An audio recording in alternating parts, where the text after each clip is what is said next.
বাংলাদেশ থেকে ইতালিতে এসে 4টি কাজের একটি কাজ যদি আপনি করেন তাহলে আপনার জীবন একেবারে বরবাদ হয়ে যাবে। নাম্বার 1, জুয়া। ইতালিতে কিন্তু প্রচুর পরিমাণ জুয়া চলে, বিশেষ করে ফুটবল খেলার জুয়া এবং গ্রাত্তেরে ভিঞ্চি। গ্রাত্তেরে ভিঞ্চি হচ্ছে এক ধরনের কার্ড। এই কার্ড কিনে ঘষলে অনেক সময় টাকা পাওয়া যায়, অনেক সময় টাকা পাওয়া যায় না। নাম্বার 2, মদ।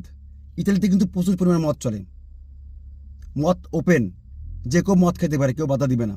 এই মদের ভিতরে যদি কেউ একবার প্রবেশ করে তার জীবন একবার ধ্বংস হয়ে যাবে। Number 3, culture.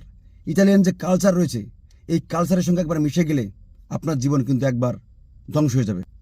নাম্বার 4, দুর্নীতি।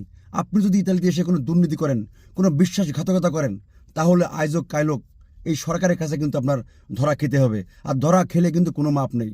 বাংলাদেশে ধরা খেলে টাকা পয়সা দিয়ে বের হওয়া যায়, কিন্তু ইতালিতে ধরা খেলে টাকা পয়সা দিয়ে বের হওয়া কোনোভাবেই সম্ভব না। সুতরাং এই সমস্ত কাজ করার আগে অবশ্যই 1000বার চিন্তা ভাবনা করবেন। ধন্যবাদ সবাইকে।